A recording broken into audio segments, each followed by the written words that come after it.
कराची की सड़कों पर डबल डेकर बसें दौड़ेंगी, सड़कें भी होंगी लंदन जैसी। सीनियर सूबाई वजीर शजर मेमन का ऐलान, बसें शारे फैसल पर चलाई जाएंगी। सरमायाकारों को महफूज माहौल फराहम करने के आज़म का इजहार भी किया।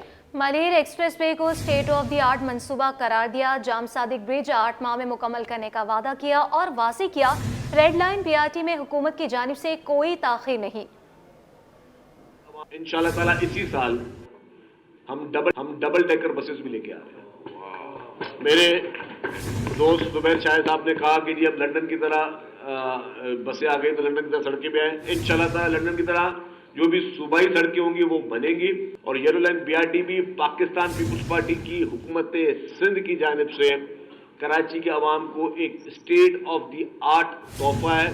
सुपर हाईवे से नेशनल हाईवे के को जो मिलाने के लिए सड़क है वो भी ऑलमोस्ट कंप्लीशन पर है। जो जाम सादिक ब्रिज वो भी येलो लाइन BRT का हिस्सा है। अब वो ब्रिज 2025 के दिसंबर में कंप्लीट होनी थी।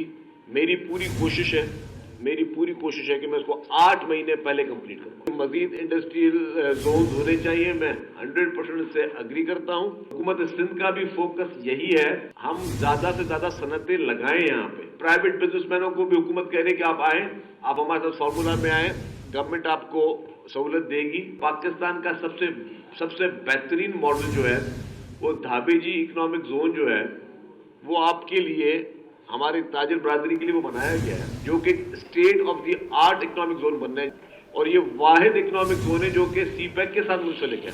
आमदन से ज़ायद असासे रखने का इल्ज़ाम जिला कोरंगी का deputy commissioner office anti corruption के रडार पर आ गया।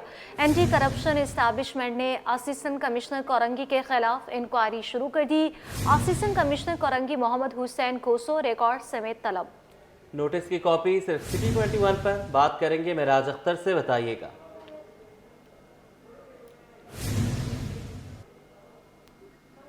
मेराज हमारे साथ मौजूद होंगे। आपको बताते चलें कि आमदन से जायद असासे रखने का इल्ज़ाम जिला कोरंगी का deputy commissioner office anti corruption के रेडार पर। एंटी करप्शन इस्टेब्लिशमेंट ने असिस्टेंट कमिश्नर कोरंगी के खिलाफ इंक्वायरी शुरू कर दी। Assistant commissioner Korangi Mohammad Hussain Khoso record समेत तलब किए गए हैं। रिकॉर्ड की कॉपी सिटी 21 को मौसूल हुई है, आप अपनी स्क्रीन पर भी देख सकते हैं। मेराज हमारे साथ मौजूद हैं, उनसे जानेंगे, बताइएगा। जी देखिए, बिल्कुल anti corruption establishment director inquiry 2 की जानिब से जो है वो नोटिस जारी किया गया है। यहाँ कोरंगी के असिस्टेंट कमिश्नर है मोहम्मद हुसैन खोसो, इनको नोटिस जारी किया गया है। और जब हमारे एंटी करप्शन के हुकाम से बात हुई तो उन्होंने इंकशाफ किया कि ये जो इंक्वायरी शुरू की गई है वो आमदन से जायद असासे रखने और करप्शन, मुबैना करप्शन की शिकायत पर ये इंक्वायरी स्टार्ट की गई है। और इस इंक्वायरी को स्टार्ट करने के बाद जो है उनको नोटिस जारी कर दिया गया है और उनको साथ साथ अपना मुकम्मल रिकॉर्ड लाने की हिदायत की गई है, जिसमें उनके जब वो अपॉइंट हुए थे असिस्टेंट कमिश्नर की हैसियत से नौकरी शुरू की थी उस वक्त उनके असासे क्या थे और अब क्या हैं, इसकी पूरी प्रोफाइल जो है एंटी करप्शन में तलब की है। इसके साथ साथ उनके पासपोर्ट की कॉपी भी मांगी गई है कि उन्होंने कहाँ कहाँ सफर किए अपनी ड्यूटी के दौरान में, और उनका 5 साल का बैंक स्टेटमेंट भी मांगा गया है उसमें। और इसके साथ साथ दीगर जितने भी इनके जो चेक्स वगैरह हैं और अकाउंट्स वगैरह उनकी पूरी डिटेल्स इसमें तलब की गई हैं। और 10 जनवरी को यानी कि कल उनको सुबह 11 बजे जो है वो तलब किया गया है और उसमें ये कहा गया है कि वो अपने तमाम तर रिकॉर्ड के साथ जो है वो यहाँ पर हाजिर हों और उसके बाद अपना बयान रिकॉर्ड करवाएं।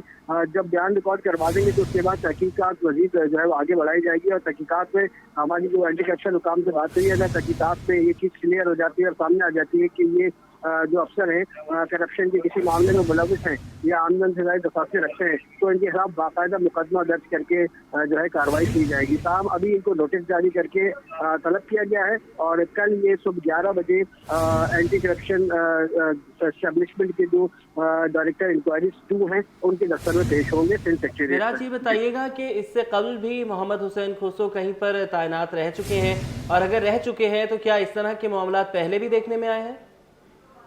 देखिए जी, इससे पहले इनके खिलाफ कोई ऐसी कार्रवाई अमल में नहीं आई है। इससे पहले भी ये 2 से 3 डिस्ट्रिक्ट में असिस्टेंट कमिश्नर के तौर पर अपने फराइज अंजाम दे चुके हैं, लेकिन जब ये कोरंगी में जब पोस्ट हुए उसके बाद इन पर कुछ जो है सोर्स रिपोर्ट्स के मुताबिक इन पर जो है कुछ करप्शन के इल्जाम आयद किए गए और उस सोर्स रिपोर्ट पर कार्रवाई करते हुए जो है तहकीकात का आगाज किया एंटी करप्शन एस्टेब्लिशमेंट ने और अब इनको नोटिस जारी करके बुलवाया गया है और तमाम सा रिकॉर्ड इनका 5 साल में जितने भी इन्होंने अपने अकाउंट्स में जो रकम ट्रांसफर की है या किसी और को ट्रांसफर की है और उसके अलावा जो जायदादें बनाई हैं जिसमें इनके और इनकी फैमिली के नाम पर जितनी भी जायदादें हैं उनकी तफसीलात भी मांगी गई हैं और इसके अलावा जो इनके पासपोर्ट भी मांगा गया है। तो ये सब चीज़ें इनकी तलब की गई हैं। अब कल ये पेश होंगे डायरेक्टर एंटी करप्शन इंक्वायरी 2 के पास और वहाँ से फिर मजीद जो है इसकी तफ्तीश और तहकीकात में जो है पेशरफ सामने आएगी। ठीक है, बहुत शुक्रिया आपने हमें अपडेट किया। कराची की जेलों में डकैतों की दोस्तियां, जेल की दोस्ती बाहर आकर गैंग की शक्ल इख्तियार कर गई। जेल में डाकुओं का नया गैंग बन गया। न्यू कराची पुलिस मुकाबले में गिरफ्तार मुलजिम के अहम इंकिशाफात सामने आ गए। मुलजिम ने बताया कि मैं और मेरा साथी 6 माह जेल काट कर आए थे। मुलजिम ने मज़ीद क्या कहा ये जान लेंगे हमारी नुमाइंदा अनुषा जाफरी से। जी बिल्कुल, देखिए न्यू कराची पुलिस के हाथों गिरफ्तार मुलजिम के क्या इंकशाफात सामने है। इस वक्त हमारे साथ ये इनकाउंटर वाला मुलजिम मौजूद है, इसका साथी फरार हुआ है। ये रेड हैंडेड डकैती करता हुआ पकड़ा गया। नाम क्या है तुम्हारा? मोहम्मद अनीस। क्या करते हो? वारदात है। कैसे करते हो? गंदी खा के। किस किस को लूटते हो? जो रोड पे बाइक पे जा रहा हो। टारगेट किसको करते हो और क्या छीनते हो? मोबाइल फ़ोन वगैरह छीन ले। कितने मोबाइल फ़ोन छीन चुके हो अब तक? 4-5 वारदातें कर ली। पहले एक जेल कितनी दफ़ा गए हो? 3-4 दफ़ा गया। किस केस में? पिस्टल के। पिस्टल कहाँ से आई है? पिस्टल वहाँ से दोस्त था एक जेल में, वो लेके आता था। जेल में मुलाकात कैसे हुई दोस्त से? मैं गया था ना जेल, तो तुम जेल गए, फिर क्या हुआ? ज़रा कहानी सुनाओ अपनी।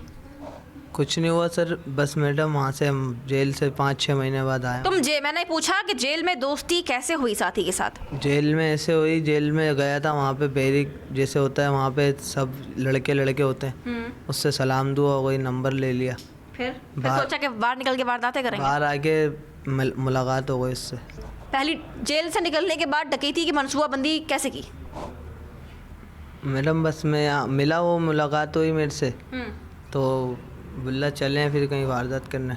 मैंने जेल की हवा खाने के बाद भी तुम लोगों को एहसास नहीं हुआ? नहीं मैडम, बस अब पूछ रही हूँ ना, जेल में तुमने दोस्ती की, तुमने जेल वाले से दोस्ती करने के बाद डकैत से बाहर निकल के डकैतियाँ की, जेल की हवा कोई असर नहीं करती? हाँ बताओ जल्दी। नहीं अब असर करेगी। कितने महीने रहे जेल में जब दोस्ती हुई थी उससे? 6 महीने। और वो कितने दिन रहा है? वो भी इतना टाइम रहा है। नाम क्या है उसका? वकास। तुम्हारा? अनीस। कल भी डकैती करने के लिए निकले हुए थे? जी। कब छूटे थे जेल से? 3 महीने हो गए। 3 महीने पहले छूटा था, दोनों 6 महीने जेल में रहे, दोनों की दोस्ती हुई कि 6 महीना ही तो खाली जेल में, यहाँ पर जेल की हवा खाने के बाद हम बाहर निकल के मिल के डकैती करेंगे। यानी कि एक डकैत गया जेल में, उसके साथ 2 बाहर निकले डकैत, और दोनों बाहर निकलने के बाद फिर से कराची में डकैतियाँ करने लगे। तो ये बड़ी एक अहम इंकशाफात इस मुलजिम की जानिब से किए गए हैं। New Karachi police, district central police ने उसको गिरफ्तार करके मजीद इंटरोगेशन शुरू कर दिया और जो फरार साथी उसकी गिरफ्तारी के लिए छापे मारे जा रहे हैं। जी ठीक है अनुषा, बहुत शुक्रिया आपका। आगे बढ़ते आपको बताएं कि आज ही national highways and motorways police Rifat Mukhtar Raja का साउथ जोन कराची का एक अहम दौरा है। जोनल ऑफिस कराची आमद पर एडिशनल IG मुनीर अहमद शेख और DIG अस्कर अली यूसुफजई ने इस्तकबाल किया। तफसीलात जानेंगे मुबशर हुसैन से, बताइएगा। जी बिल्कुल, आपसे कुछ देर कब जो है वो national highway and motorway police के IG हैं राजा रिफत मुख्तार, उन्होंने जो है वो क्राइम साउथ ऑफिस का जो है साउथ जोन का जो है वो दौरा किया है, जिसमें एडिशनल IG मुनीर अहमद शेख और DIG south Oscar Ali Yousafzai ने जो है वो भरपूर इस्तकबाल किया।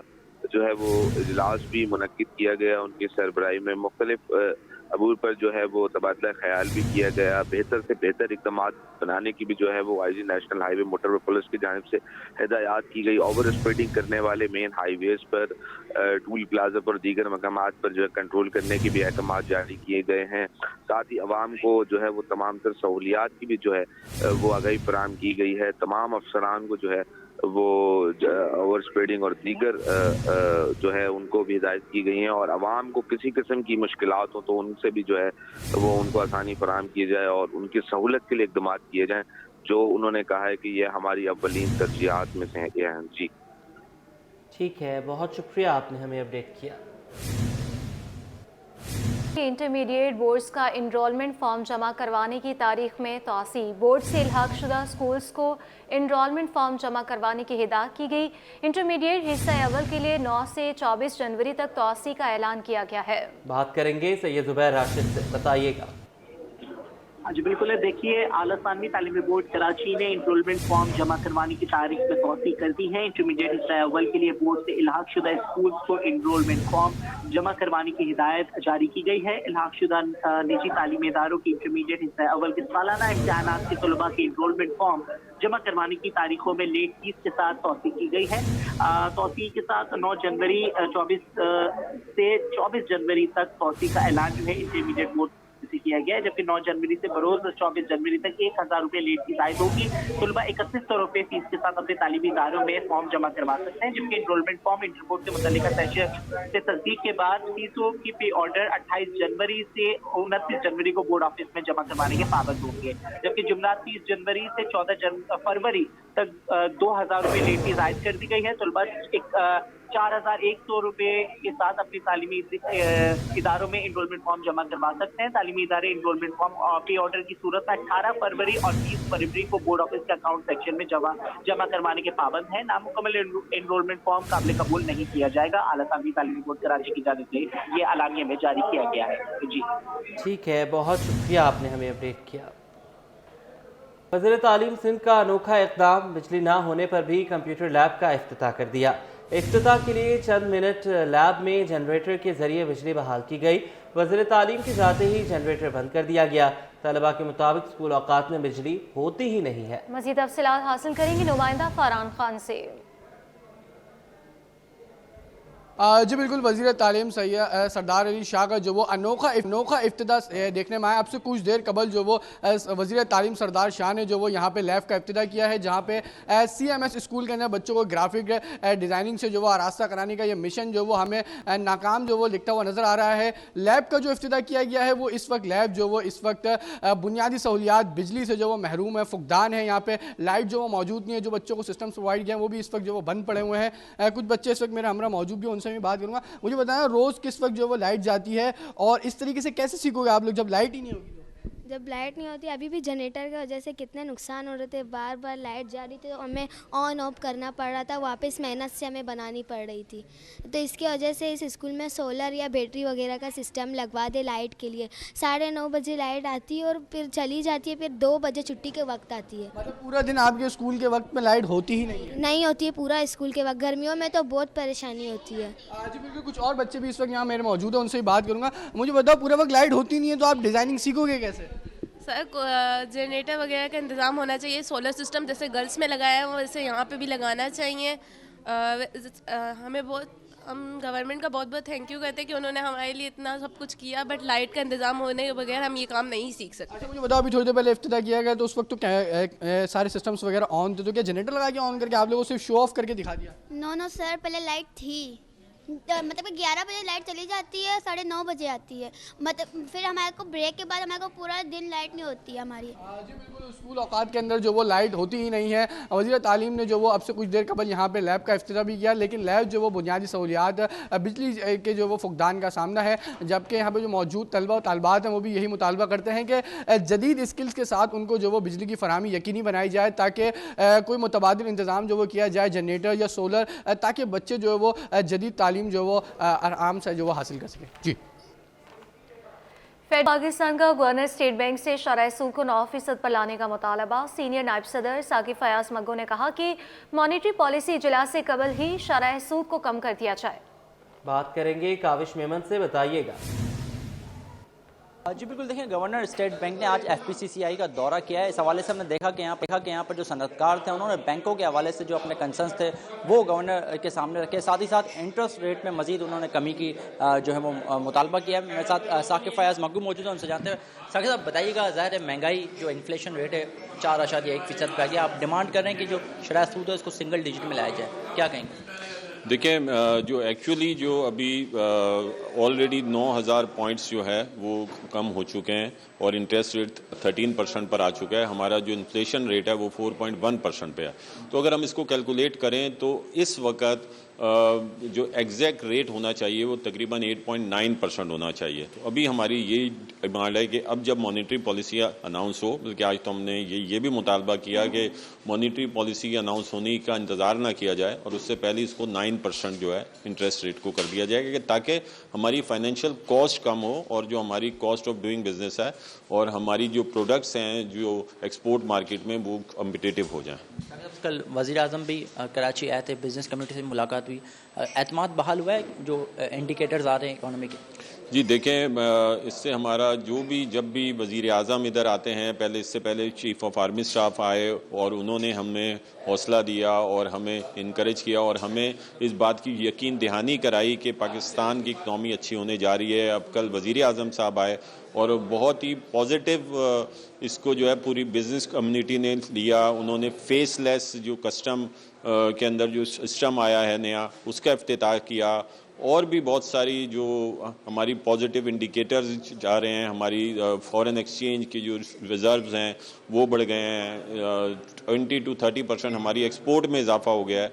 तो मेरे ख्याल में ये तमाम चीज़ें और तमाम इंडिकेटर्स अच्छे जा रहे हैं और ऐसे कि वज़ीर आज़म साहब ने कहा कि हमारी इकनॉमी अब ग्रो करेगी और हमें चाहिए अब इधर हम लोग इंडस्ट्रीज़ में हम लोग इन्वेस्टमेंट करें और जो कुछ हो सकता है हम लोग अपने गवर्नमेंट के ये साथ हैं। Federation of Pakistan Chamber of Commerce as apex body पूरा हम गवर्नमेंट को सपोर्ट करते हैं। जो भी इकदाम वज़ीर आज़म साहब करने जा रहे हैं हम जो है उनका खैर मकदम करते हैं। बिल्कुल, देखें माशी आदाद व शुमार मुस्बत जा रहे हैं। इस हवाले से फेडरेशन ऑफ पाकिस्तान ने भी ये मुतालबा किया है कि जो शरह सूद है उसको सिंगल डिजिट में लाने के लिए इकदाम किए जाए। बल्दिया हब रिवर रोड पर पानी की बंदिश के खिलाफ एहतजाज मुज़ाकरात के बाद खत्म कर दिया गया। DSP अब्दुल खालिक कहते हैं कि मुजाहिरीन के मुतालबात जायज़ हैं, पानी की लाइन की मरम्मत के लिए आला हुकाम से बात करेंगे। इस हवाले से मज़ीद बता रहे हैं हमें उसामा मलिक। बताइएगा उसामा। जी बिल्कुल, बल्दिया हब रिवर रोड पर जो है इलाका मकीन पानी और बिजली की बंदिश के खिलाफ जो है वो एहतजाज कर रहे थे, जिसके बायस जो है हब रिवर रोड के दोनों ट्रैक ट्रैफिक के लिए बंद कर दिए गए थे। लेकिन फिर DSP बल्दिया जो है अब्दुल खालिक वकन जो है यहाँ पे पहुँचे हैं और उन्होंने मुजाहिरीन से जो है मुज़ाकरात किए हैं। मुज़ाकरात जो है वो कुछ कामयाब हो गए। उनका कहना है कि ट्रैफिक को तो बहाल करवाया जा रहा है। अब उनसे हम मज़ीद तफसीलात जानते हैं। बताइएगा सर, किस हवाले से एहतजाज हो रहा था और मुज़ाकरात क्या कामयाब हो गए? थैंक यू भाईजान। ये जीशान तनोली चेयरमैन है मदीना कॉलोनी के। कुछ औरतें भी हमारा थी इलाके मकीन का कहना था कि पानी की लाइन जो टूट गई है, पानी के बूंद के लिए हम तरस रहे हैं। उनको आकर आला हुक्म को मैसेज पहुँचाओ कि हमारे एहतजाज का नोटिस लें और हमारी लाइन जो फट गई है टूट गई उसको मरम्मत करके दें। तो अभी हमारा कुछ रब्ता हुआ है आला हुक्म से जो पानी के कि इन बेचारों का जायज़ मसला हल करके दें। इस बिना पे उन्होंने एहतजाज खत्म कर दिया। तो कब तक ये मसला हल हो जाएगा? क्या पानी का कितना मसला है यहाँ पे? रोड भी टूटे हुए, कब तक मसला हल हो जाएगा? देखिए, ये जो रोड टूटना है या पानी का मसला अब तो पुलिस है, हमारा सब्जेक्ट नहीं है। लेकिन जो कंसर्न है इदारे उनको गुजारिश करेंगे कि रोड जो टूटे उनको भी बनाए, पानी के जो पाइप लाइन है वो बनाए जल्दी, ताकि इलाके में का ये देरीना मसला ये मुश्किल हल हो जाए। ट्रैफिक की रवानी कितनी मुतासिर हो गई थी? बस 1 घंटे के लिए ट्रैफिक रवाना था। जी बिल्कुल, DSP जो है अब्दुल खालिक हमारे साथ मौजूद थे और बता रहे थे कि पानी का जो है वो मसला है जिसके बायस जो है इलाका मकीन एहतजाज कर रहे थे। अब मुज़ाकरात जो है वो कामयाब हुए हैं, हुकाम से आगे बात करेंगे ताकि ये जो मसला है पानी का इस वक्त जो है वो ट्रैफिक की रवानी बहाल हो गई है। जी न्यूज़ स्टूडियो से फिल वक्त इतना ही। आप देखते रहिए City 21।